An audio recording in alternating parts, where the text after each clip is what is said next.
مل صاحب یہ فیکٹ ہے کہ جب سے اے پی سی ہوئی نوٹسز آ گئے شہباز صاحب کی گرفتاری ہوگی آلدو اسے انڈیویجول سارے معاملے کو کہا جاتا ہے کہ نہیں دیکھیں حکومت کا کوئی تعلق نہیں ہے میاں نواز شریف کی پوزیشن اپنی جگہ اس پہ آپ کا کامنٹ آیا آپ کا انالیسز آیا لیکن اپوزیشن کے خدشات کیا اس حد تک درست ہیں کہ یہ سب اے پی سی سے ریلیٹڈ ہے اور پھر یہ آگے شہباز صاحب کی گرفتاری کا امپیکٹ اس کا تعلق ہے سینٹ کے انتخاب سے بلدیاتی انتخابات سے؟ دیکھیں منیب ایک تو پھر ایک ون لائنر دے دوں جو ہمایوں صاحب نے دواؤں کی بات کی. مجھے کوئی ایک سال بتا دیں کہ جس سال دواؤں کی قیمتیں نہ بڑھی ہوں, اور یہ صرف ان کے دور کی بات نہیں کر رہا ہوں, یہ اتنی آرگنائز مافیا ہے. اب اگر جو آرگومنٹ یہ دے رہے ہیں کہ اتنے سال دوائیں نہیں بڑھی, پہلی بات تو یہ کہ وہ بتائیں کون سے سال ہیں جس سال دوائیں نہیں بڑھی. دوسری یہ کہ جب دوائیں آپ 250 سے 260% دوائیں بڑھا دیں گے تو جو دوا مجھے پہلے اویلیبل نہیں ہوتی تھی وہ اب میں خرید نہیں سکتا. یہ لائف سیونگ ڈرگز کا تو یہ ہے. باقی دیکھیے یہی چیزیں ہیں, مہنگائی سے لے کے روزگار تک, بے روزگاری تک, یہ وہ سارا ڈیزل ہے جو کسی بھی احتجاجی تحریک کے لیے بہت مؤثر ہو سکتا ہے. لیکن جو اس وقت پرابلم ہے سب سے زیادہ آل پارٹیز کانفرنس یا پی ڈی ایم کو, ایک تو جو ہے وہ ایک دوسرے پہ اعتماد کی اب بھی کمی نظر آتی ہے. وہ ٹھیک ہے ابھی آپ کوئٹہ میں جلسہ رکھیں, کوئٹہ میں جلسے کے بعد شاید غالباً اگلا جلسہ اس کے بعد کراچی میں ہوگا, لیکن اس تحریک کا جو محور ہوگا وہ پنجاب ہوگا, اور وہ چیلنج ہوگا پی ایم ایل این کے لیے, کیونکہ P M L N Punjab کی سب سے بڑی جماعت ہے. وہ کس حد تک, کیونکہ یہ پہلی تحریک ہوگی کہ جس میں سڑکوں پہ باقاعدہ جو احتجاج جس کو ہم کہتے ہیں وہ تو شکل سامنے آئے گی ہمارے, وہ پی ایم ایل این کے لیے ایک بڑا ٹیسٹ بھی ہوگا, ان کے لیے بہت بڑا چیلنج اس لحاظ سے بھی ہوگا کہ اس سے پہلے پی ایم ایل این اس طرح کی احتجاجی تحریک کا حصہ نہیں رہی.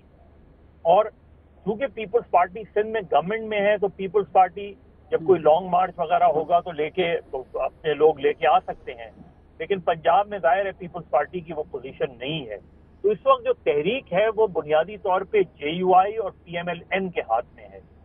جے یو آئی کے ظاہر ہے سب سے زیادہ متحرک ہیں جو بھی ان کے ایکٹیوسٹ ہیں, کیونکہ وہ پچھلے 1.5 سال سے مسلسل سڑکوں پہ ہیں کسی نہ کسی حوالے سے.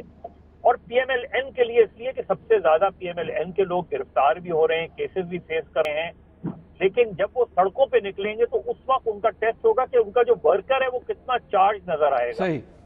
اور دوسری طرف گورنمنٹ جو ہے, گورنمنٹ بالکل ایگریسو موڈ میں ہے. گورنمنٹ بالکل ان کو کسی بھی طریقے سے, اب مجھے نہیں لگتا کہ ان کو جو ہے اسلام آباد آنے دیا جائے گا. تو مجھے نہیں لگ رہا کہ گورنمنٹ جو ہے وہ بالکل بھی الاؤ کرے گی اگر یہ لانگ مارچ ہوتا ہے اسلام آباد کی طرف. ٹھیک, ہمایوں صاحب حکومت میں بالکل عظمہ بخاری صاحبہ میں بالکل آپ کے پاس آؤں گا, میں ہمایوں صاحب سے کامنٹ لے لوں. ہمایوں صاحب کانفرنٹیشن کی طرف شاید حکومت خود جا رہی ہے, معاملے کو سلجھایا بھی تو جا سکتا ہے, لیکن ہر روز ہر دن جو بھی بیان آتا ہے حکومت کی طرف سے الاؤ می ٹو سے وہ بڑا پرووکیٹو ہوتا ہے کہ کر لو جو کرنا ہے, نکل آئیں باہر دیکھ لیں گے, یہ تو ہے ہی چور, یہ فلانا لٹیرا ہے, فلانا ایسے ہے, یہ ابھی آپ نے بھی کہا لیڈر بچاؤ, کچھ کہتے ہیں ابو بچاؤ مہم, تو یہ بڑا پرووکیٹو ہے یہ سٹانس حکومت کے پارٹ پہ. دیکھیے اگر تو 26 نکاتی ایجنڈے میں پاکستان کے جو موجودہ چیلنجز ہیں ان کا اپوزیشن کی 11 پارٹیاں بیٹھے تھی کہ مشورہ آتا تو ہم ان کے اس مشورے کو سیریسلی لیتے, لیکن قدرت کا کرنا ایسا ہوا کہ شہباز شریف صاحب کی گرفتاری ہوگی جو کہ جون سے انہوں نے بیل لی ہوئی تھی, متعدد بار وہ بیل ایکسٹینڈ ہو چکی تھی. لاہور ہائی کورٹ کے 2 آنریبل ججز نے ان کی بیل منسوخ کی, تو آپ کا کیا خیال ہے کہ نیب کیا کرتی کہ جب آپ گھر تشریف لے جائیں؟ انہوں نے تو obviously arrest کرنا تھا. تو اس میں کسی قسم کا کوئی آپس میں یہ تعلق نہیں ہے. یہ نیب جو ہے یہ نواز شریف کے دور کا سیف الرحمان کا اکاؤنٹیبلٹی بیورو نہیں ہے.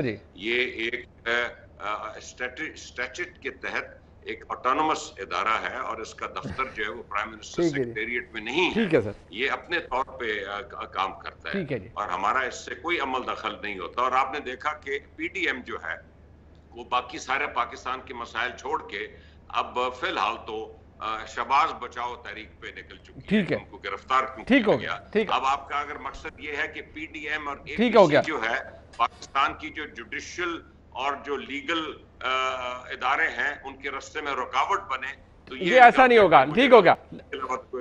اور لاسٹ کامنٹ عظمہ بخاری صاحب آپ کنکلوڈ کیجئے.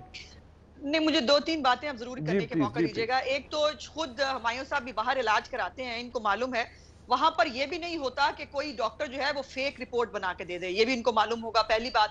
دوسری بات یہ ہے کہ خود ہی میرا خیال ہے تھوڑے سے آج حقائق تھوڑے سے کنفیوزڈ ہیں. یہ جو ہے پی ڈی ایم پہلے بن چکی تھی، 11 اکتوبر کا جلسہ پہلے اناؤنس ہو گیا تھا، شہباز صاحب بعد میں اریسٹ ہوئے ہیں، تو اس کا شہباز صاحب سے تو لینا دینا کوئی نہیں. اور یہ بھی مظہر صاحب کو میں یہ بتا دوں کہ مظہر صاحب 11 اکتوبر کے بعد اگلا جلسہ پنجاب میں ہونے جا رہا ہے. اور جب مریم نواز نکلی تھی نا، آپ نے کہا آپ نے کبھی دیکھا نہیں، کیونکہ آپ کو دکھایا نہیں گیا نا، آپ نے دیکھنے کی ضرورت اس لیے آپ کو نہیں پڑی. اور جب 13 جولائی کو بھی ہم نکلے تھے اس وقت بھی روک دیا گیا اور بہت سارے لوگ فائر کر دیے گئے. تو یہ کئی دفعہ ہوا ہے. اور پھر آپ نے عدلیہ کی جو ایک کیمپین ہے آپ نے وہ بھی دیکھی تھی، پتہ نہیں آپ کو وہ کیوں نہیں یاد رہی ہے ابھی تک. تو یہ بہت دفعہ ہو چکا ہے. صرف آپ وعدہ کیجئے گا کہ آپ دکھائیں گے، ہم آپ کو باہر نکل کے دکھائیں گے. یہ جتنے مرضی لوگ اریسٹ کر لیں. یہ جو پی ڈی ایم ہے، یہ میرا خیال ہے ہمایوں صاحب نے اس کا چارٹر شاید پڑھا نہیں. آپ کو اس کا چارٹر جو 26 نکات ہے ضرور پڑھ لیجئے ایک دفعہ. اس کے اندر ایک بات جو ہے وہ بڑی کنسنسس کے ساتھ موجود ہے. آپ کو مشورہ اس لیے نہیں دیا جاتا کیونکہ آپ نالائق ہیں، آپ نااہل ہیں، آپ نہیں کر سکتے کچھ بھی، یہ آپ کے بس کی بات ہی نہیں ہے. آپ برائے مہربانی بستر اپنا پیک کریں اور گھر کو جائیں. یہ ملک جانے اور ہم جانے.